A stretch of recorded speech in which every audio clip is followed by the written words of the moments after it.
ধরে থাকেন।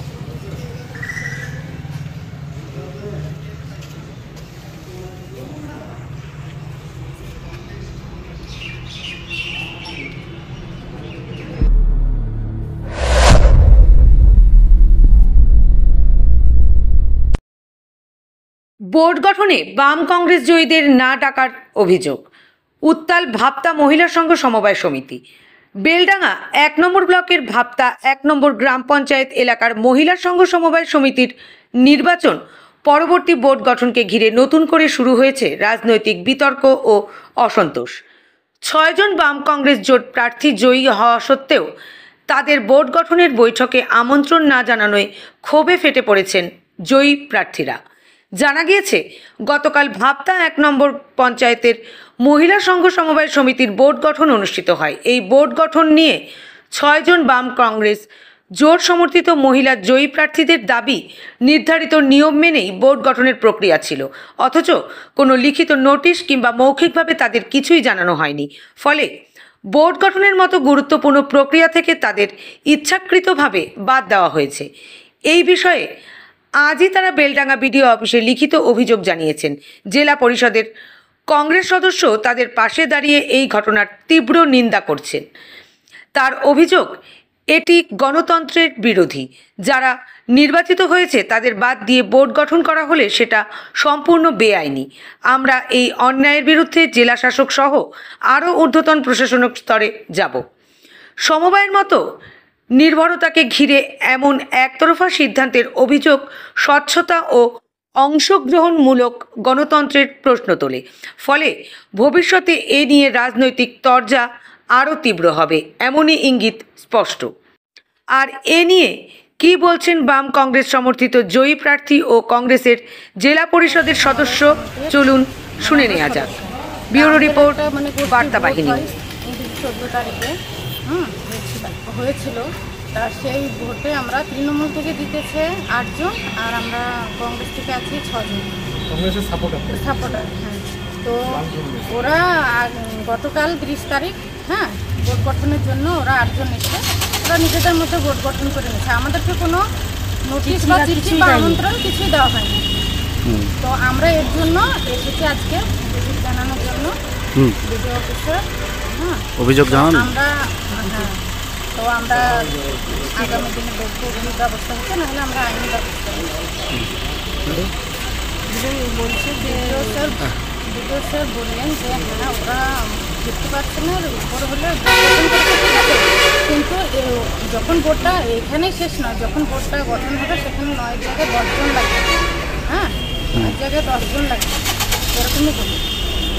মানে ওরা যে 8 জন আছে, হ্যাঁ, ওই 8 জনেই হবে না। হ্যাঁ, সেখানে 10 জন উপস্থিত থাকতে হবে, মানে জয়ী প্রার্থী 10 জন থাকতে হবে। এরকম। আপনার নাম? আমার নাম আসমা তারা বুঝি। আমরা আমাদেরকে না নিয়ে তারা কীভাবে সংগঠন করলো সেটা আমরা জানতে পারবো। আমাদের যদি না নিয়ে তাদের সংগঠন হলো তা কীভাবে হলো সেটা আমরা জানতে চাই। আমরা যদি সংগঠন না বুঝতে না পারি তাহলে আমাদেরকে আইনের হাত নিতে হবে। এটাই আমরা বলতে চাইছি যে আমরা এতদিন ভোটার হয়ে আমরা ভোটে জিতেও যদি আমরা তার দিতে না পাই তাহলে সেই জায়গায় আমাদের থেকে লাভ কী আছে।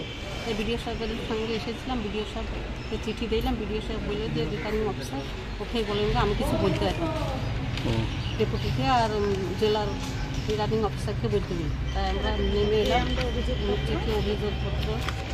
এই যে আমাদের 14 তারিখে বেলডাঙ্গা ব্লকের যে স্বয়ংবর গোষ্ঠী, এটা কোনো পলিটিক্সের সঙ্গে যুক্ত ছিল না।